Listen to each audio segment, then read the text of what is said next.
So we are coming to the end of Mark's Gospel. We're a few weeks away from the end, and we're kind of at the point in a film where there's like half an hour to go, and it is all coming together. Things are moving quickly. The plot is all coming together. And so in the section we're looking at today, Jesus, he'd been betrayed in the garden, he'd been arrested, and now he's whisked immediately away to his trial. And by the end of his trial before the Jewish leaders and his trial before Pilate, he would be sentenced to death and crucifixion would await. So as I kind of get us into this passage, I wanted to tell you a little bit about a conversation I had with one of my colleagues several months ago. And she'd perceived, as she looked out on the Christians that she knew, the people that followed Jesus, that they seemed to have something about their life that the change that she'd seen in them was the most long-lasting. It had the most effect. And the reason it kind of piqued her curiosity was because she said that she was not proud of some of the things in her past, that there was a great deal of darkness in her life. And so as she looked on, there was something that kind of caught her eye, that attracted her to the thought that she wouldn't be dominated by her past, but that she can even see in people, in the Christians she knew, that there was some change that would really last. And so as we get into this passage, I think that's quite apt, because at the heart of the Christian message is the sense that you can change, that you can be changed, that there can be a peace that you can know in your life despite your past. Because the cross isn't just this kind of moment of history. There's something about the cross, there's something about the substitution of the cross that says something happens to Jesus, but it doesn't just happen to Jesus, it can have a power in your life. It doesn't just inspire, it can actually do something. So to my friend that I spoke to you several months ago, what could I say when she said, I'm dominated by my past? Well, there is an answer in Jesus. That your past, there's something about your past that peace can come, that there can be some release from whatever has happened to you. And so with those kind of ideas in mind, I wanted to just try and get us into our passage with two words. So all we're going to do today, two words. The first is silence, and then the second is abandonment. So silence. As I read the passage to you just then, you may have noticed that Jesus was largely silent throughout his trials. Before the Jewish leaders, he remains largely silent. And then Pilate, in his second trial, the Roman governor, he's amazed that Jesus just doesn't seem to really answer some of the charges that are being brought against him.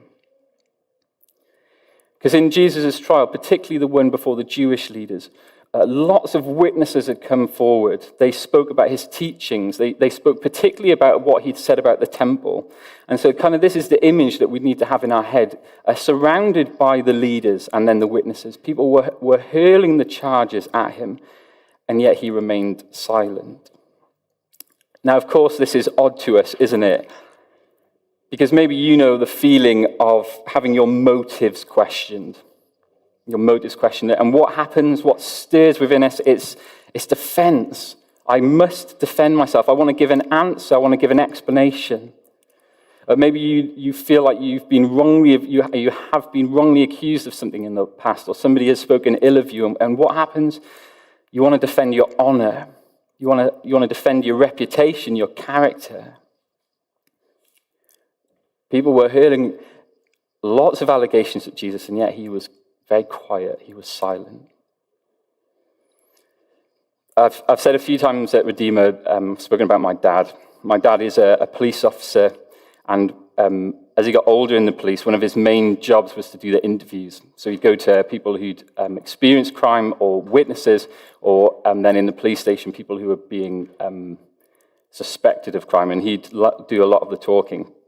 And some of the most fascinating interviews, if you are a fan of, or if you watched the BBC drama Line of Duty, you'll have seen one in the latest series, which is, I call it a no-comment interview. My dad would ask questions for hours and hours on end, and the answer back would be no comment. Where were you on this day? No comment. Do you have an alibi on this day? No comment. Here's the problem about no comment interviews. All of those questions are an opportunity to prove your innocence, to be able to explain what you were doing. And an innocent person could take that opportunity to almost to free themselves.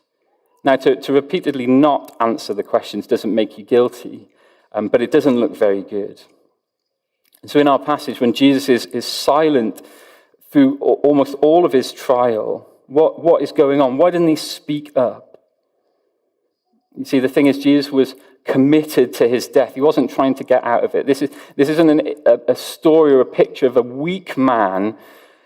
All these events had conspired and he'd just given up. I can't get out of it, so I'm just going to have to stay quiet. In verse 59, we read that the people who were bringing the allegations and the assertions against Jesus, they couldn't get their story straight. It wasn't adding up. And so if Jesus wanted to get out of his trials, this is the moment. You're making my point for me. The prosecution is making the defense's point. And yet he stayed silent because he was committed to his death, however it would come about. He was not trying to get out of it. Last week, Gary took us back to the Garden of Gethsemane, where Jesus was suffering under the anticipation of the cross. And the source of his suffering was the picture of the cup that he spoke of. And that was a picture that God's judgment, his wrath, justice must come down. Justice must fall. And so Jesus was anticipating that on the cross, that's where he would experience God's judgment. And he prayed, like we talked about last week, he prayed that if it was his Father's will, he would go through with it. If there was no other way, he would commit to the cross. And that's what we see in this next passage. He was totally committed to the cross. He wasn't trying to get out of it. And so Jesus' commitment to the cross, it tells us something about us. Jesus was willing to face God's judgment so that we don't have to. Because if Jesus defends himself, he can't defend you. If he tries to save himself, if he spoke up, then he couldn't save you. Jesus was silent because he was committed to going to the cross for you. Now, you might have friends, you might have family who are committed to you. You might have friends, people in this church, in Redeemer. I hope you've experienced people who have been committed to you whilst you've been here. I hope that you're someone who wants to be committed to other people. But here is a totally different, an otherworldly commitment. Jesus is committed to facing judgment, which he doesn't deserve, so that you don't have to. Now, I wonder if that's how you think of Jesus. This is what he was willing to do for you. He was largely silent because he had no intention of getting out of his death. He was committed to it because he was committed to you.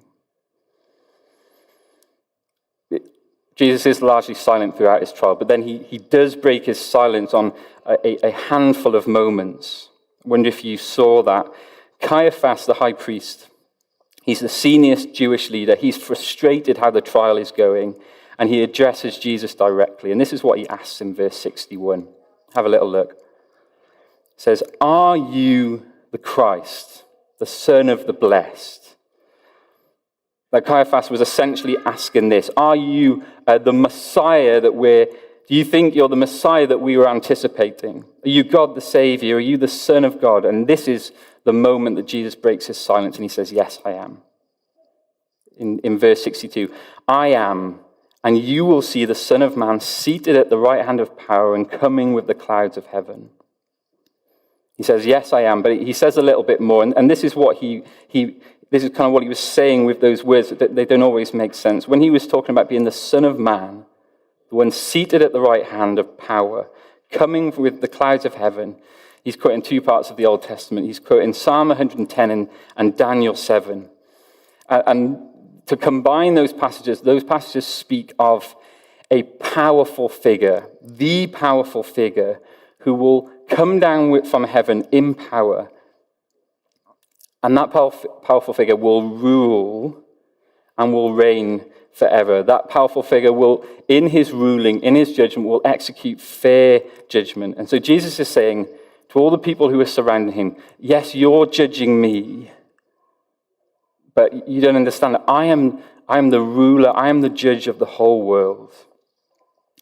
Let me just tell you a brief story just to kind of explain this. My interest in TV shows is equally bad as my taste in music. So if you understand my taste in music, you'll understand the quality of TV shows that I like isn't very good. And here's an example. I, during lockdown, found an American TV program that I enjoyed watching called Undercover Bosses. I would imagine almost nobody has seen it. Come talk to me after if you do, because there's a wonderful connection there. It's an American TV show where bosses of big companies, they go undercover bosses, and then they see how difficult it is for their employees. So you get these great moments where quality employees take care of the boss, and the boss sees the difficulty they have, how things aren't set up very good, and he kind of wants to encourage them. But you get these other moments where the boss will be interacting with a colleague who treats customers terribly, who perhaps treats the other undercover boss terribly, who treats customers in a really awful way.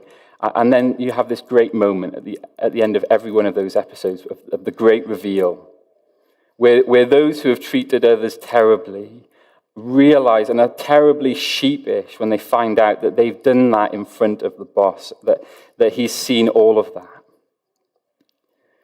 In Jesus' trial, Jesus says to those who seem like they're powerful, seem like they have authority over him, who are judging him, I am the ultimate judge. I'm the ultimate judge, the judge of all this world. You're judging me, but one day there will come a time where we'll meet again in a similar setting to this, because I'm the judge of the whole world. One day you will have to answer to me. So I wonder if there's a way that we can kind of get into and relate to what those Jewish leaders were doing. If we ever put Jesus in the dock, if we ever think of ourselves as the great rulers of our lives, we will decide the direction of where we're going, what we want to be involved in. We're the great judge of our lives. We'll decide what is right and wrong, what we want to do with our lives. And then we put Jesus in the dock, because if he contradicts, if he gets in the way of how we want to rule, or how we want to judge, or how we want to live, we say, no, Jesus, you're going to have to leave. You are not the great judge that he was saying himself to be in this passage. Well, here's how it connects to us today. Because Jesus' words for them, that he is the powerful, the great ruler who will come down from on high, they weren't just for the Jewish rulers then, they're for us today. Because he is saying we will all have to give an account to our lives. Like people have to give an account when they're in court before the judge. But what we see that's incredible in this passage is that the great judge himself, the great ruler himself, enters the story. And remarkably, like we heard last week, he comes to drink judgment. He doesn't come just to point the finger, but he comes to receive the judgment. Now, I wonder if your conscience ever accuses you of things that you've said or done. If you look back on your past with lingering guilt, maybe the story of my colleague at the beginning, that resonates. How can we be free of the past? How could I answer my colleague then? Well, in this passage we see Jesus is the great judge, but the great judge who comes to take judgment. And so when in the court the judge says, kind of hits the hammer and says, you're free to go, then that's final. And here in this story, we see the great judge come down, and instead of pointing the finger and say, you pull yourself up, you do something about your lives, he says, no, I'm going to come. I'm going to silently make my way to the cross, and I'm going to, the judge, give his life so that you may be free. We started this section talking about silence. Jesus can bring silence into our lives because he's faced the judgment that should have been ours. Secondly, the second word just to help us understand this passage is abandoned. Because it really stands out in this passage. Jesus is abandoned by everybody. He'd been with his disciples and his friends in the garden. They'd abandoned him. And very quickly he was just surrounded by his enemies. But perhaps the clearest abandonment in our passage is that of his close friend Peter.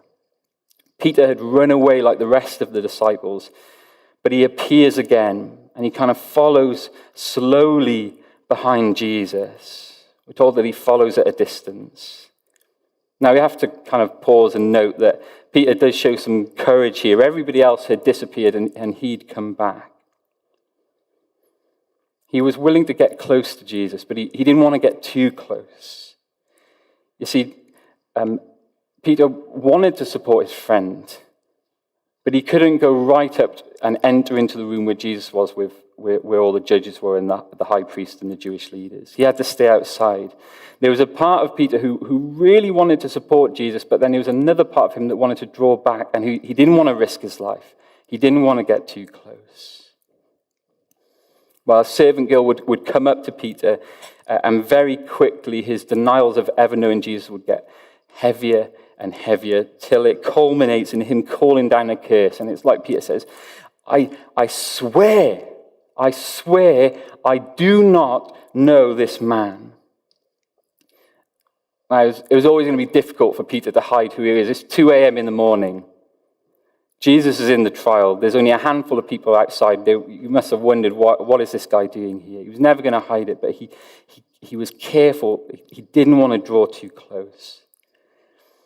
But his denial, it culminates in verse 73. Jesus had said that Peter would deny him 3 times, and he did just that. And we're told of Peter's response when he thought on all that had happened, he realized just the level of abandonment that he'd given to Jesus. He broke down and he wept. And so here's the image that I have in my head. Peter running away from that courtyard, tears streaming down his face, hate in himself. I don't know if you've ever had that experience where you're so cross at something you've thought or something you've done, and you're like, I'm so ashamed that is what I've done. Peter had promised Jesus so much. He had so many good intentions. He said, I will go with you to the very end. I will die with you. But when it kind of got to the temperature being turned right up, he failed Jesus. I'm really into my football. I'm really into my cricket. And I also have an interest in boxing. And now here's the interesting thing about boxing. Lots of the boxers have lots of fights, and they have almost an unbeaten record for so long that they seem invincible.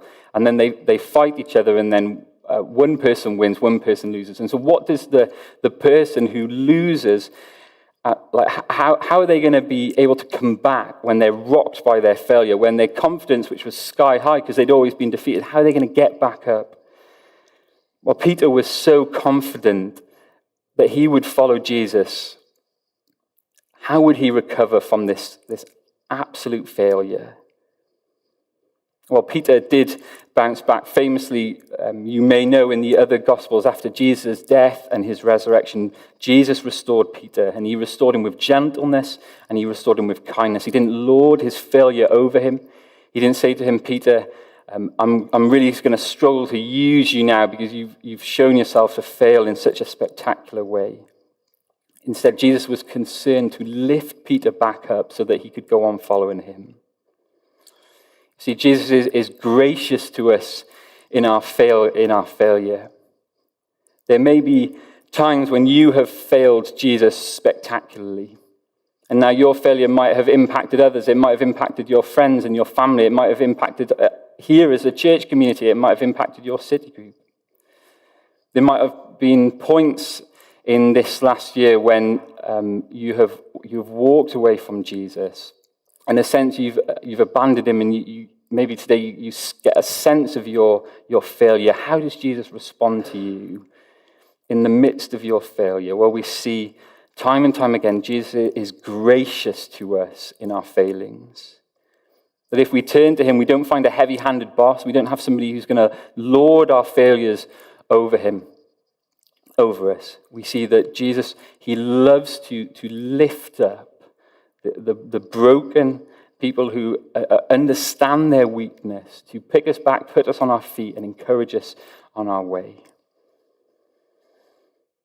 well, there's an echo of the cross in all of Jesus' trials, because as his friends abandon him, as Peter abandons him, it reminds us of something that Jesus would say on the cross. As he was hanging on the cross, he cries out, my God, why have you forsaken me?" You remember what Gary said last week as Jesus was contemplating the cross in the garden. How did he pray? He prayed, "Abba, Father." There was an intimacy. As Jesus was on the cross, that intimacy seems to have gone. He just cries out, my God, why have you forsaken me?" See, there's some separation that is going on the cross between God the Father and God the Son. Now, we've all known the pain and the ache and the frustration of separation this year, but it's nothing like the separation of the cross. God the Father, the Son, and the Spirit had always known from all eternity the comfort and the communion and the love of the closeness of the Trinity. Yet God the Father and Jesus, his Son, they would conspire, they would be willing to be separated because of what the cross would achieve. See, when we fail and mess things up, I wonder if you know this, we feel like we're on the outside. I feel like there's a tension. When I'm an idiot at home and I don't treat Beth very well, there's a tension there because of what I've done that needs to be bridged before we can kind of feel that closeness once again. It's a helpful picture of sin and the cross. How can we who are on the outside be brought back? How can those who are broken be brought back to God? That kind of separation has to be mended. That's why Father and Son conspired for the separation on the cross. They would be willing to be parted so that those who are on the outside could be welcomed back in to know their love and their closeness. Jesus was truly alone on the cross as he died for our sin. He faced our abandonment so that he could draw us back to ourselves. So the cross says, even when we fail, we can come back. We can be restored. We don't need to forever stay on the outside looking in. Jesus was abandoned by all, by his friends, and he was separated by his Father. He was thrown out so that we could be drawn back in, so that we would no longer be on the outside. As we finish, we've seen today that the judge of the whole world was judged, but he stayed silent so that as he went to the cross, he could silence our sin. We've seen that Jesus was abandoned by his friends. He was separated from his Father, the worst kind of separation. He was thrown out so that we might be able to be invited in. Jesus was silent, and Jesus was abandoned for you and for me. And so if you know Jesus, I hope this stirs within you because you see the commitment that Jesus has for you even today. See what he was determined to face for you. But if you don't know Jesus for yourself, I hope you can see what Jesus is like this afternoon. What he endured in his trial, what he would endure on the cross, so that he could know you, so that you could be welcomed back to him. Let me pray.